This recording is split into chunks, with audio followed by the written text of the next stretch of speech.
Hi, I'm Rob, the Dungeon Tutor, and today I have a question that was put forth on social media that I felt really could use an answer because I think a lot of people have this problem. The question comes from a long-term game master, and this person mostly runs games, but has had an opportunity when one of the players stepped forward to serve as game master for a group, which was cool. A lot of game masters love the idea of playing. They love the chance to step back from the responsibilities of game mastering and have a chance at being a player and being the main character, being the hero of the story. Well, things didn't work out quite as well as one would hope. The game master found the style of the new game master to be kind of contradictory to their own. They felt like the new game master wasn't allowing them to do much of anything besides the very most literal interpretation of what was allowed in the rules. Not a lot of flexibility at all, and this was really grating because the game master had certain expectations that they would be able to do certain things or try certain things, and the new game master just wasn't having it. So this person came forward and asked for some advice on how to deal with this. Now, there's a couple layers to this, of course. As game masters, if you've run games for a while, you have your own style. You have what you're used to, and you have what you think is a pretty good game. Hopefully you've had some real successes under your belt, and you felt like you ran a great game, and you put it out in front of your players, and they loved it, and that helps you to get confidence and build style. And eventually your games will kind of have their own flow. You might mix it up from time to time, sure, different set of rules maybe that helps you to alter and try different avenues of mastering games, but generally you have certain things that you're comfortable with. Now, when you're a player stepping into a group, it can be challenging anyhow, because you may have certain expectations coming into the group, or you may have certain things that you've done before that you like, or certain things that you hold up as a virtue in a game that maybe not all game masters have in their toolbox. Some game masters, for instance, don't feel comfortable with freely adjudicating and allowing players to do things outside of what the rules specifically say. Some game masters don't feel comfortable with role play. Now, that may seem a little strange, but I assure you it's true. Some game masters will say something like, the merchant wants to sell you a sword, instead of stepping into the role of the merchant and say, hello, my friend. How would you like to buy this sword? It practically sings to you. Now, that's not something that everyone's comfortable with, and that doesn't make you a worse game master for not using roleplay opportunities as much, or even potentially at all. Now, of course, this can be disconcerting. You come into a game and you have hopes and maybe expectations, and if they don't happen, it can feel like you're cheated. It can feel like you're not getting what you need out of the game. And that's not an uncommon experience. And for us game masters, we're oftentimes a bit spoiled in our concept because we can have more influence on making the game exactly like we want, whereas as a player, you are following the game master's lead often. You can push at the boundaries, but there are just some boundaries the game master is not going to let you go by. And this can feel very limiting, can feel very confining, and you can't help but hold up their game against the standards you hold for yourself. It's tough. It really is. So, I have some advice, of course, and I've been in this exact situation. Now, if you're a game master and you step into somebody else's game and everything works perfectly and they are on the same wavelength as you, it's magic because you can live out that fantasy that you've wanted. Just the right balance of action and roleplay, great.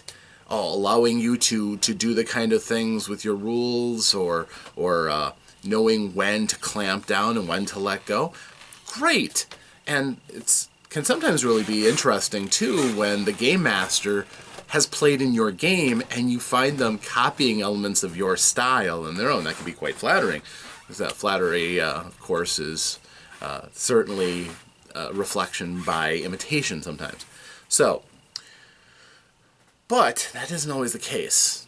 quite honestly, that especially isn't the case when you have game masters of differing levels of skills or differing levels of experience. So, as a game master, you can try, first of all, the first thing, which is frank dialogue. Talk to the game master and say, I'm not judging you, but when I run games, I find this works for me, and I feel like this would help our situation and it would help me to enjoy it. Because being honest about what you enjoy and what you don't enjoy is important in any relationship. And if you're not being upfront and honest, then you have only yourself to blame if what you're enjoying is not getting given to you, or at least being held out as an option for you in a game. So communication, I think, is almost always the right solution.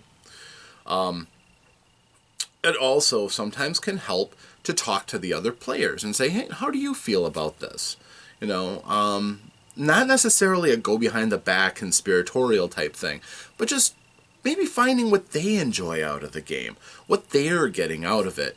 Because you may not be the only one who's finding themselves being frustrated, and if that is the case, then maybe you can talk to the game master with a couple other players and say, hey, you're doing these things, and maybe we're not used to it, and it's not really we're not working with us here. And that can go one way or the other. Game master can embrace that and go, okay, well, I'll try some of these things. We'll see how it goes. Or they can say, this is my style, this is my game, no. Well, if they are willing to change, well, hopefully things get better for you, of course. And if they don't, well, you tried.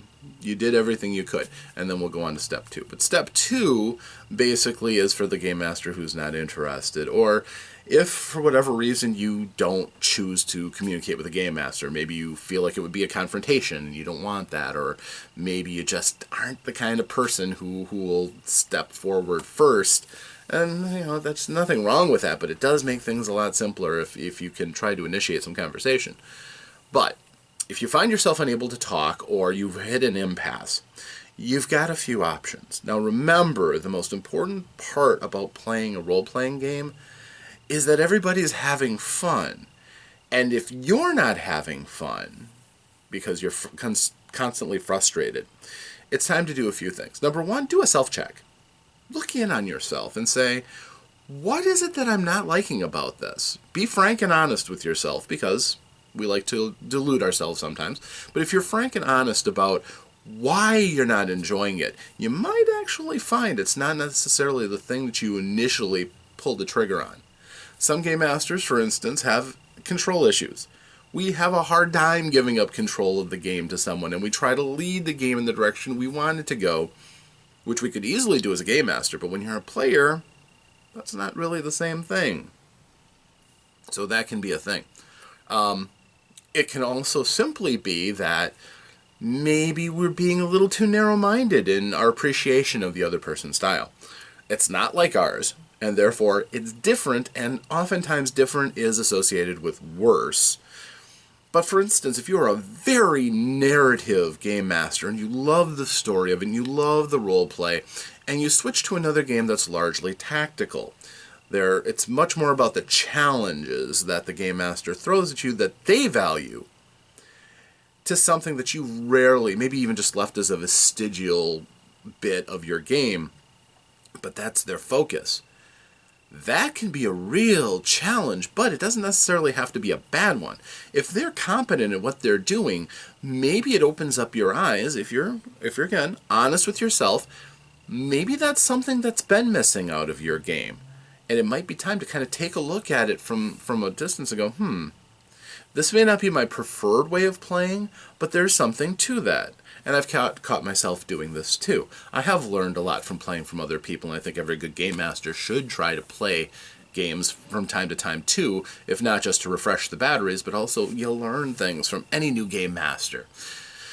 And if that's their focus, that's what they're comfortable with, and you're not willing to talk it over and see if there's some compromise, then maybe just try to appreciate the style that they bring and what they do. It may not be what you're used to, but maybe there's still some good in it. Maybe there's something you can get out of it. Now, if it's a worst case scenario, you're honest with yourself. What's going on is just bad for whatever reason, and this can often be a social thing. Like if it's bad because the game master isn't respecting players, if it's bad because the game master is trampling over players and trying to, getting a very adversarial position and just trying to kill off the players' characters, things like that can happen in games, and sometimes it's time to just take a step and look. It's like, okay, this is my expectation. This has been made known that I like this and I try to do this, and they're actively going out to try to thwart me, or I can't find any way of resolving this to something that I'll enjoy. Well, you don't want to be the person who's making it less fun for everybody. But in something like a role-playing game, if you're frustrated, it's going to resonate. You give off an energy in a role-playing game, and it's reflected by the other people and somewhat absorbed by the people around you. And if that feeling is indifference or annoyance, the group is going to feel that. Even if you are, you stay in a shell and you are just there, that's still going to be felt. And maybe it's time, and I don't like to say it, but maybe it's time to think about moving on. Perhaps just bowing out for that person's game. Maybe you'll come back to that group again. But give it the best chance you can to see if there's anything good to be gotten out of it first, is what I would advise. Because, game time is a special time, and if you've been gaming with a group for a while, they're probably your friends, and everything is... You don't want to lose that. So, the other thing, too, is if you're the game master all the time, maybe take a step back a little bit more and try not to take lead positions. Let other people do that. Let them explore, look around, and things like that. I know. It's when you want to be a player after being a game master for a long time, you want to do something dynamic. You want to do something where you are cool. But if you're really not enjoying it, then maybe stepping back might allow you to live the game through your friends a little bit better and allow them to, to do the cool thing within the framework of the game that they don't seem to mind as much as you seem to be having a problem with. But if it's just drudgery, you're just going to have a negative impact on the game, I would probably step back, at least for a while, and reevaluate, what does the game mean to you? Why do you, and maybe you'll come to a different conclusion after a little bit, after you've had some time to think about it. It's not quite as personal. We game masters are critical. We're perfectionists by our very nature in most cases. We want to put out great games. We want our imaginative world to be as rich or as exciting and entertaining as we can. And sometimes we just hold others to a standard that is nearly impossible for them to ever reach. So I would just say, try to work together, try to work within the framework of the group, and do the best you can. But if you can't, it's a game. Move on. You can find something else to do, and maybe you'll come back to the game and find the players were really missing what you were bringing, and hopefully that's the case. And if they really enjoyed what the other game master did, maybe they felt that same way about your game for a while, and you can have that dialogue. More conversation and more understanding is rarely a bad thing. So that's my take on it. I hope this helps. I really do, because I know this is an issue that comes up from time to time, and I felt it myself. So game masters out there getting a chance to be a player, take it for what it's worth. It's something that doesn't always pop up for us eternal game masters. And when you get that opportunity to play, I hope you make the most out of it, and I hope you actually have a good time and refresh your batteries. And if not, there's options. So thanks for listening to me. I am Rob, the Dungeon Tutor, and that ends the session. Until next time, feel free to send me comments, send me questions, either here or on my Dungeon Tutor group page. Feel free to sign on, and we'll have this dialogue. Ask me questions, and I'll make videos for you. So, thank you again, and I hope everything goes great. And I hope you get to roll some dice, play some games, have some fun, but stay safe. Thanks, and farewell.